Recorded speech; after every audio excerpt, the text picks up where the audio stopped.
Straight of Hormuz में एक बार फिर तनाव बढ़ गया है। एक जहाज पर हमले के बाद संयुक्त राष्ट्र की समुद्री एजेंसी ने जहाजों को निकालने का काम रोक दिया है।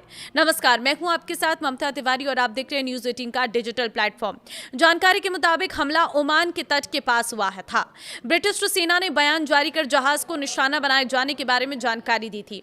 अंतर्राष्ट्रीय समुद्री संगठन के प्रमुख ने कहा था कि हॉर्मुज स्ट्रेट में फंसे जहाजों को निकालने का काम तब तक रुका रहेगा जब तक एजेंसी निकासी सूची में शामिल और उस इलाके में मौजूद जहाजों की सुरक्षा गारंटी सुनिश्चित नहीं कर लेती। फिलहाल यह स्पष्ट नहीं है कि हमला किसने किया और किस जहाज को निशाना बनाया गया।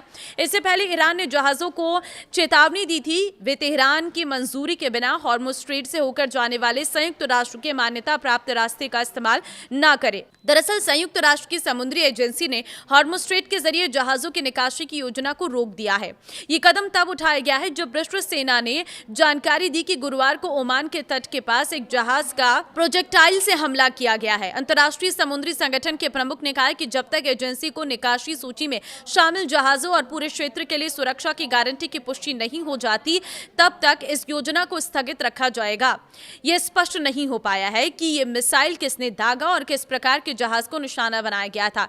यह हमला उस खबर के कुछ घंटे बाद हुआ है जिसमें कहा गया था कि ईरान ने बिना इजाजत हॉर्मुज स्ट्रेट से गुजरने वाले जहाजों को रोकने की धमकी दी थी। दक्षिणी लेबनान के नबातिये इलाके के बाहरी हिस्से में इजरायली हमले में 3 लोगों की मौत हो गई थी। यह हमला उस समय हुआ जब वॉशिंगटन में बातचीत जारी है। इजरायली सेना दक्षिणी लेबनान के उन इलाकों में आने वाले और जाने वाले लोगों को लगातार निशाना बना रही है जिन पर उसका कब्जा है। लेबनान के स्वास्थ्य अधिकारियों के अनुसार मार्च में युद्ध शुरू होने के बाद से अब तक 4000 से अधिक लोगों की मौत हो चुकी है।